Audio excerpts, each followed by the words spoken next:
the telomere effect. I don't know if anybody has heard of a telomere. I certainly had not. This book is by Doctors Elizabeth Blackburn and Dr. Elissa Epel. I'm not sure if I'm pronouncing their names correctly, but feel free to correct me in chat. This book is interesting. He talks a lot about, in this book, the relationship between stress and unexpressed emotions and cancer.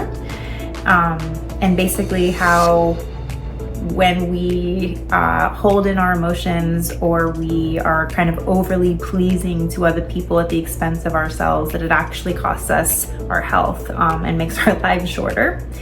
And then he also talks about this phenomenon with the telomeres, which I guess are basically, they are the thing that goes on the end of a DNA strand. And so they describe it like, imagine shoelaces, the tip of a shoelace, that would be a telomere, and that's the thing that holds the shoelace together so it doesn't fray at the end.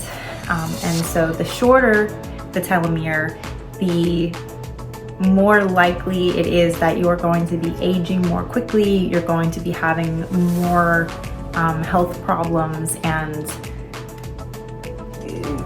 all of the kind of like degrading effects that we associate with aging just happen more rapidly, basically, and more severely.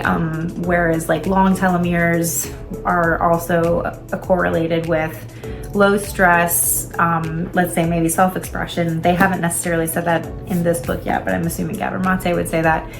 Authentic self-expression and the ability to be oneself and the ability to feel free and safe, and like you can take care of yourself, and that you have good connections with other people, you're exercising, you're eating healthy, your telomeres will be longer, and therefore you will age less quickly.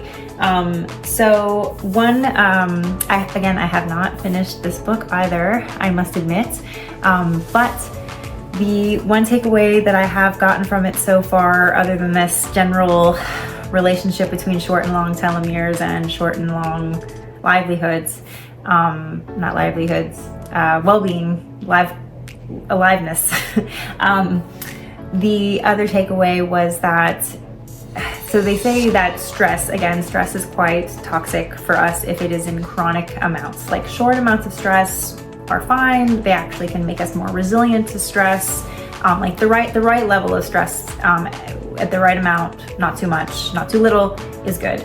But when it's chronic, when it's overwhelming, when you're kind of chronically in a situation that you feel powerless over, like for example, the society that Dr. Mate talks about, right? Like where you're like, oh God, I'm in like powerless in this society, and like there's nothing that I can do, and it's like totally destructive to the world and to mankind. I don't relate to this at all, but I'm just saying, if you're with somebody who feels that way, you are more likely to have shorter telomeres. However, something that you can do when you notice having a stress response to something is to try to kind of reframe the experience when you can. Again, like when you're in like really crazy stressful situations, you probably just want to try to get out of there.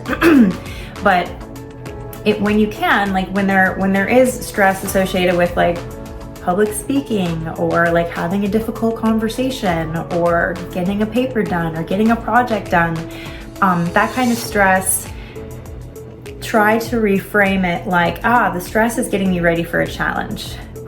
Challenge coming up, and this is activating my nervous system and my body and making me more alert and summoning my resources so that I'm going to better be able to take on this thing. I've got this. So having a positive, determined mindset actually is also associated with longer telomeres. Who knew? So